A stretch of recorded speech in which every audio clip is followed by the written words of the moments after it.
Bon, direction TPMP, encore une fois ils vont parler du meurtre de Louise, 11 ans. Les dernières infos étaient qu'on avait chopé le meurtrier Owen, 23 ans, Owen Legrand, que j'avais fait la petite news actu dessus, on avait partagé son nom, prénom, sa tête, nom flouté, enfin tu sais bien ici on dénonce absolument tout le monde, peu importe l'origine ou le statut social. Peut-être ont-ils des infos que l'on n'a pas. Donc deux petites actus, la première Louise, et la seconde, tu vas voir, ça se passe à l'Assemblée nationale, où ils ont demandé des tests anti-drogue, et ça s'est mal passé. Allez, direction, non, je l'avais déjà dit, direction TPMP, donc voilà, on lance le bordel, et on réagit à tout ça après. Dans l'affaire de Louise, et on voit quand même aujourd'hui la folie dans laquelle on est tombé. Michel Marie, c'est absolument fou.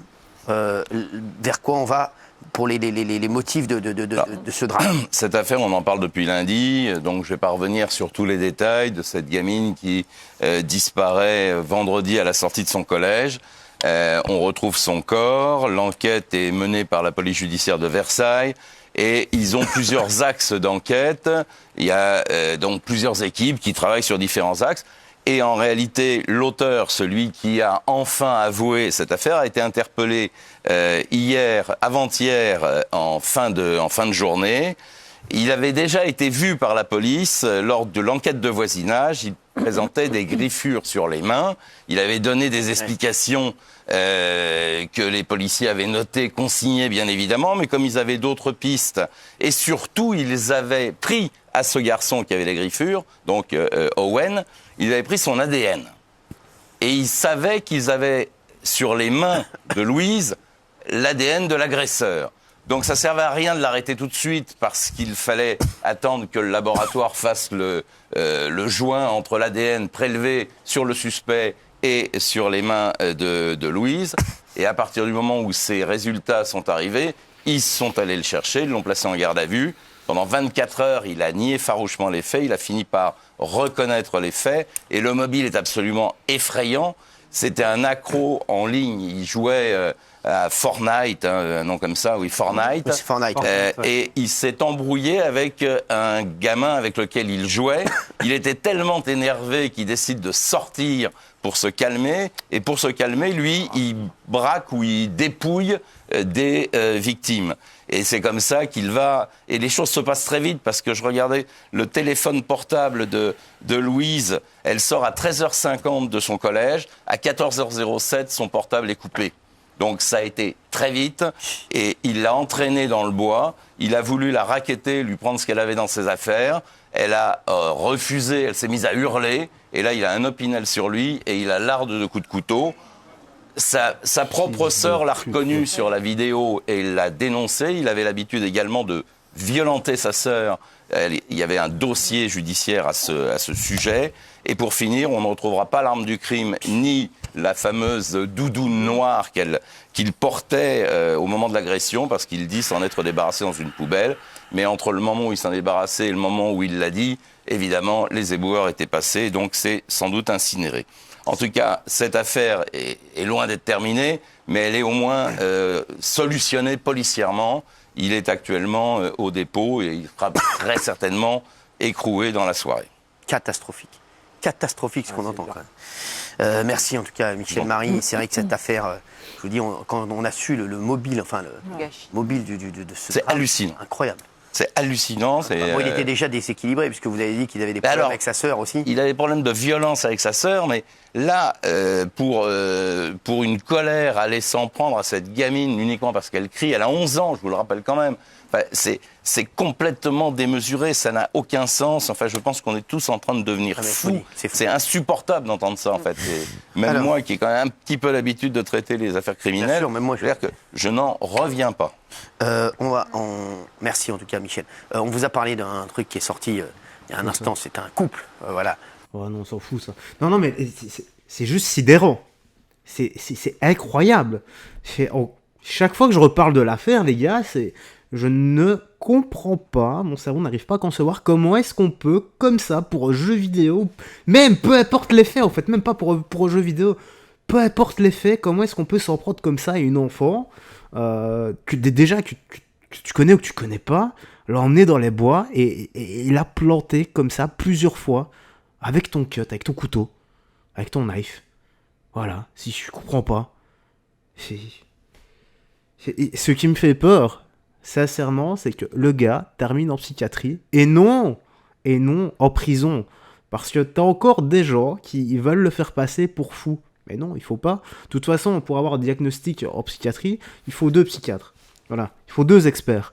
Et j'ai peur qu'on les trouve, voilà. J'ai peur qu'ils trouvent 2 experts comme ça, et qu'ils soient d'accord l'un avec l'autre. Non, ce gars ne doit pas faire de la psychiatrie, ce gars doit faire de la prison. Voilà. Il doit pas être en liberté. Sa prochaine étape, c'est quoi? En fait, c'est sa sœur qui a failli passer. Hein. Là, c'est parce que c'est Louise qui en a pris pour son grade. La pauvre enfant. Et sinon, c'était sa sœur. Donc, il allait quand même commettre un acte irréversible. C'est quand même incroyable. Hein. Éduquez vos enfants. Hein. Éduquez vos enfants. Et si vous voyez que ça va pas, faites appel à des experts en la matière. Hein. Parce que vous pouvez pas laisser ça comme ça, entre guillemets. Bon, allez, suivante actu. C'est la première image du jour. Elle annonce qu'elle va faire passer un test antidrogue aux députés. C'est une vidéo de la journaliste de France 2 qui a décidé donc de réaliser des tests de dépistage sur des députés à l'Assemblée pour son émission Envoyé spécial. Regardez, dites-moi ce que vous en pensez. Elle s'est faite défoncer.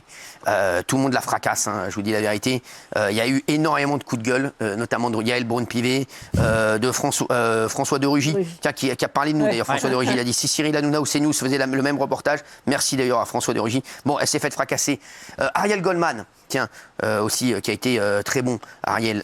C'est pas la peine de supprimer C8 et de critiquer Cyril Hanouna pour faire des choses pareilles. J'ai un médecin, imaginez la même séquence dans TPMP avec Cyril Hanouna sur CNews, ça aurait été cataclysmique. Voilà, donc tout le monde a réagi. Mathias Renaud du RN, Madame Élise Lucet, n'ayant pas eu la joie de découvrir votre stand hier à l'Assemblée, j'accepte de passer votre test anti-grode à une seule condition, que les tests soient faits dans les locaux de France Télévisions. Bien joué.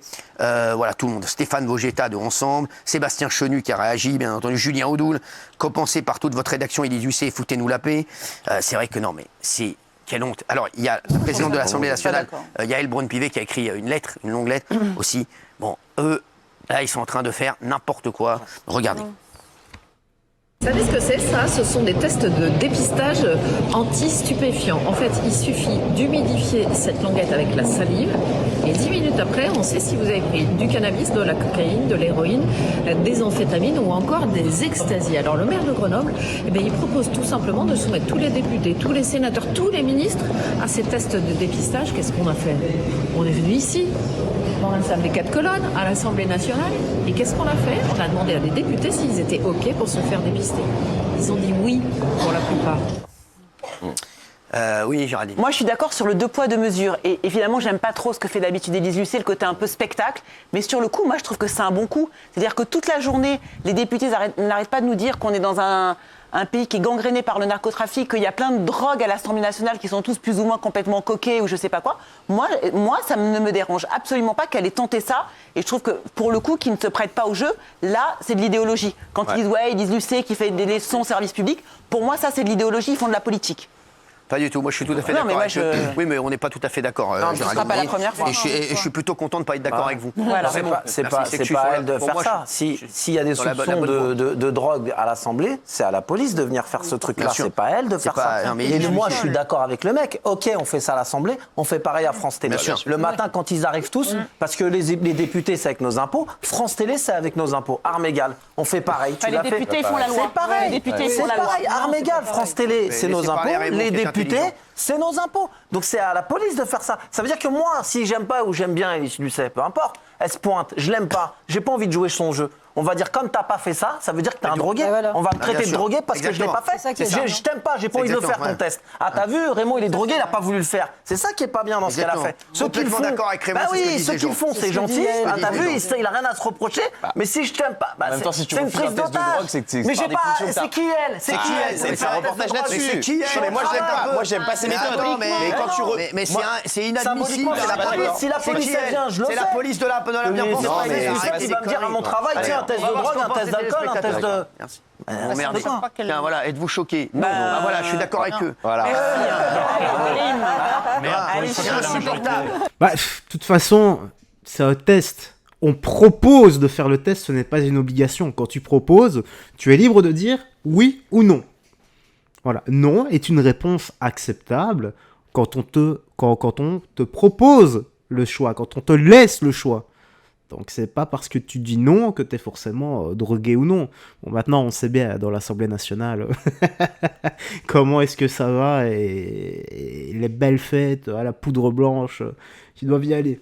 Bon allez, tu me dis toi dans l'espace commentaire ce que t'en as pensé, j'aurais d'autres à ajouter. Promets-toi de toi des gens que tu aimes, que Jésus-Christ te bénisse. Ciao, fais très attention à toi.